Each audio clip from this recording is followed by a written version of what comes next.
জনাবে মুহাম্মদ রাসূলুল্লাহ সাল্লাল্লাহু আলাইহি ওয়াসাল্লাম সাহাবীদেরকে বললেন, আমার সাহাবীরা শোনো, তোমরা কারা কারা জান্নাতে যেতে চাও?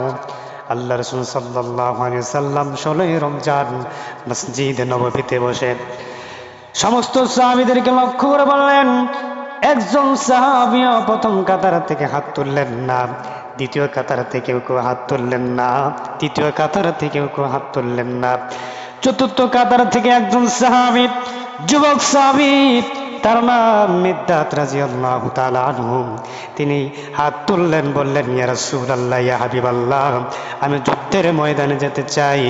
রাসূল সাল্লাল্লাহু আলাইহি সাল্লাম বললেন, মিকদাদ, তুমি তো দুপুরবেলায় বিবাহ করেছ, তোমার আজকে ফুলসজ্জা হবে, তুমি কেন যুদ্ধের ময়দানে যাবা? নওজোয়ান তরুণ সাহাবী বললেন, ইয়া রাসূলুল্লাহ, ইয়া হাবিবাল্লাহ, নবী গো, বেঁচে থাকলে বিয়ে হবে, শাদী হবে, স্ত্রী হবে, কিন্তু আজকে আমি বদরের যুদ্ধে নাম যদি লেখাতে না পারি, জান্নাতের খাতায় যদি নাম লেখাতে না পারি, তাহলে আমার মতো হতভাগা কোনো সাহাবী নাই।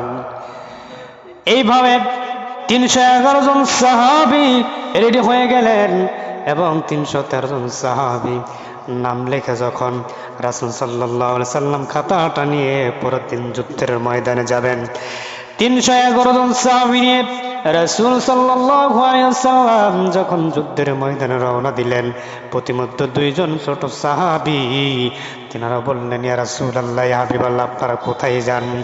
রাসূল সাল্লাল্লাহু আলাইহি সাল্লাম বললেন, আমরা বদরের যুদ্ধে যাচ্ছি। ওই 2 জন সাহাবী, ছোট 2 জন সাহাবী বললেন, মাস আর মুআজ, বললেন, ইয়া রাসূলুল্লাহ, ইয়া হাবিবাল্লাহ, আমাদেরকেও যুদ্ধের ময়দানে নিয়ে যান।